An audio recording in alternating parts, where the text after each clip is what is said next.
Halo Sobat Ila, jumpa lagi dengan saya di Ila Normi Channel. Pernah nggak kalian merasakan ketika kalian itu saat terjatuh, saat kalian terpuruk, saat kalian mempunyai sesuatu masalah yang tidak bisa diselesaikan oleh akal pikiran kalian, tetapi ketika kalian mau mencurahkan isi hati kalian, tapi ketika kalian mau curhat kepada orang-orang itu malah menasehati kalian dengan bilang, sabar ya, itu sudah takdir. Atau kalimat, banyak-banyak istighfar, mungkin ini adalah sebuah ujian.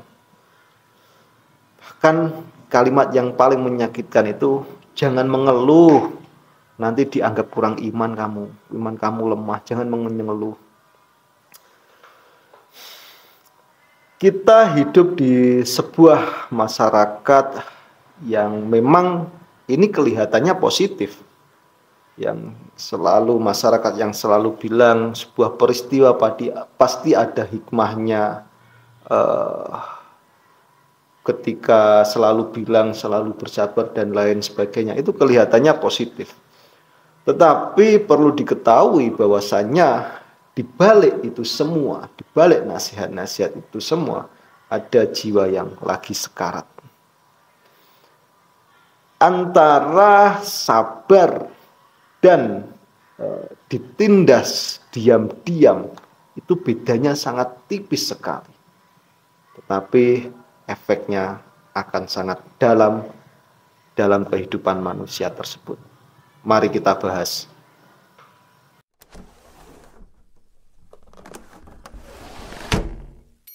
Ada sebuah istilah yang sudah tidak asing di dalam masyarakat modern saat ini, yaitu toxic positivity. Apa yang dimaksud dengan toxic positivity itu, yaitu bukan karena kita terlalu banyak berpikir positif, tetapi toxic positivity itu karena kita itu menolak apa? Menolak emosi negatif secara tidak sehat. Maksudnya gini, saat ada seseorang yang hanya ingin curhat, seseorang yang hanya ingin mengeluarkan unek-uneknya, seseorang yang hanya ingin dengar suaranya, tetapi saat itu juga kita seolah-olah mendapat respon yang positif menurut orang lain, padahal respon tersebut tidak diharapkan seseorang tersebut. Misalkan ada orang yang akan curhat, seseorang tersebut mau hanya didengar ceritanya saja, tetapi langsung ditimbali, dinasehati, udah jangan mikirin itu, nikmatin saja, udah sabar, ini semua sudah digariskan oleh Tuhan.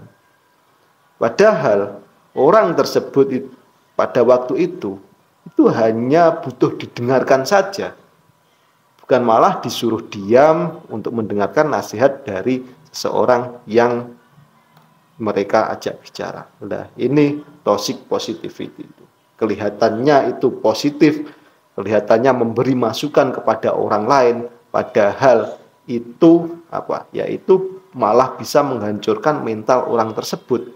Ya karena apa? Ya karena ketika orang tersebut mungkin butuh sesuatu yang apa ya? Sesuatu yang didengarkan, unek-uneknya butuh didengarkan, tetapi malah disuruh diam, malah disuruh ganti mendengarkan nasihat-nasihat dari orang yang diajak bicara tersebut. Kelihatannya positif, tetapi adalah sebuah racun untuk orang yang diajak bicaranya. Karena ini bukan soal sabar. Kalau seperti ini kita tidak tidak hanya berbicara tentang soal sabar, tetapi perlu digaris bawahi bahwasanya di sini kita itu berbicara tentang soal menghargai perasaan manusia. Di dalam negara yang religius, dalam negara yang mendasarkan pada agama. Toxic positivity ini seringkali dibungkus dengan berbagai macam ayat-ayat suci, dibungkus dengan berbagai macam dalil-dalil tertentu. Seolah-olah kalau kamu mengeluh, kalau kamu curhat kepada orang, berarti iman kamu kurang. Jangan curhat kepada orang, akan menimbulkan permasalahan yang baru. Curhat langsung kepada Tuhan. Nah, kalimat-kalimat seperti ini itu yang akan menimbulkan apa ya? Menimbulkan sesuatu yang tidak tidak bisa diterima orang yang mempunyai masalah tersebut. Karena kebutuhan orang tersebut hanya untuk didengarkan. Memang mengutarakan permasalahan kepada Tuhan itu bukan sesuatu yang salah, dan itu juga sangat dianjurkan sekali di dalam beragama. Nah, tetapi ketika ada seseorang yang ingin curhat kepada orang lain, jangan dinasihati seperti itu, karena ya itu hanya akan mematikan nalar orang tersebut, tidak menghargai seseorang tersebut. Padahal seseorang yang curhat kepada seseorang itu hanya butuh didengarkan saja. Di sisi lain di negara yang atau di masyarakat yang religius, toxic positivity ini seolah-olah melarang seseorang itu untuk bersedih. Seolah-olah melarang seseorang itu untuk bersedih. Karena ketika kita mengutarakan kesedihan kepada seseorang, maka kita akan dianggap tidak yakin terhadap takdir Tuhan. Padahal kalau kita lihat dari sejarah Nabi, misalkan Nabi Yakub. Nabi Yakub ketika ditinggalkan oleh Nabi Yusuf, yang dimana pada waktu itu Nabi Yusuf dibuang oleh saudara-saudaranya di dalam sumur. Lah, di situ Nabi Yakub menangisi kehilangan Nabi Yusuf sampai buta. Lah, dari cerita ini membuktikan bahwasannya memang agama tidak melarang kita larut dalam kesedihan, tetapi harus punya kontrol di dalam kesedihan itu. Karena apa ya? Karena kita itu bukan robot, kita itu manusia. Manusia ketika mereka merasa, manusia itu bisa merasa, bisa menangis, bisa mengeluh. Nah, tetapi dengan menangis, bersedih, mengeluh itu harus seorang manusia yang beragama harus didasarkan dengan keimanan yang utuh. Kalau kita berbicara tentang agama, agama itu bukan cuma soal tentang pahala dan surga, tapi agama itu juga tentang jiwa yang sehat. Dalam Islam ada sebuah konsep yang namanya nafsu al-mutmainah atau jiwa-jiwa yang tenang. Yang dimana jiwa yang tenang ini bukan didapat dari menekan emosi, tetapi jiwa yang tenang ini dapat didapatkan dari bisa memahami, bisa menerima, dan bisa mengelola emosi-emosi tersebut. Kita harus bisa membedakan antara apa yang bisa membedakan antara dengan sabar karena kuat, dengan sabar karena dipaksa tutup mulut. Kita harus bisa membedakan itu semua.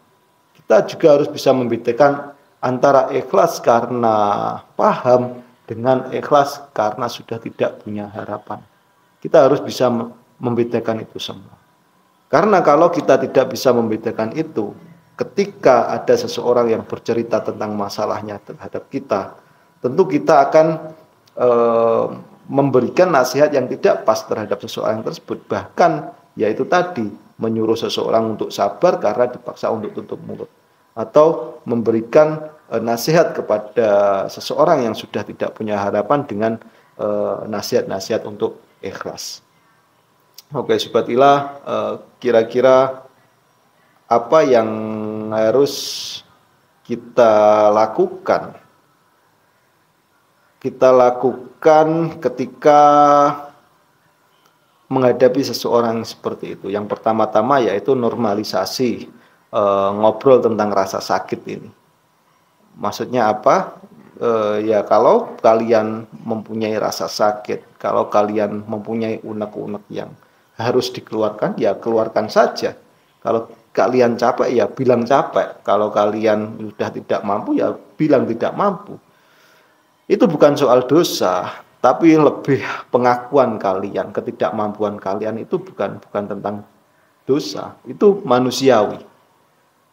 Yang kedua, ketika ada orang sudah mengakui kecapeannya, sudah mengakui ketidakmampuannya, lah jangan gunakan agama untuk menyuruh orang tersebut tutup mulut dengan apa ya? Dengan dalil untuk bersabar, dengan membawa dalil untuk bersabar dengan ikhlas. Lah bantu sesama bukan dengan kalimat template-template saja, tapi hadirlah kalian itu sebagai manusia, dengarkan apa yang keluh kesah.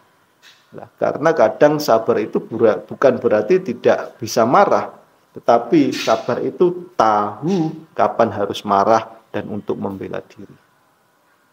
Sabar itu adalah suatu perbuatan yang sangat mulia sekali, tetapi sabar juga punya batasannya. Karena ya kita manusia biasa, dan saat batas itu terlampaui, batas kemanusiaan itu terlampaui, bukan imannya yang rusak, tetapi sistem yang terlalu lama, sistem yang terlalu lama mengendap memaksa kalian menunggu semuanya, menanggung semuanya sendiri. Kamu tidak lemah, kamu tidak lemah, kamu cuma manusia. Kamu hanya manusia biasa dan itu cukup untuk kalian mengeluh. Oke Sobat Ilah, terima kasih sudah menyimak. Jumpa lagi di video selanjutnya.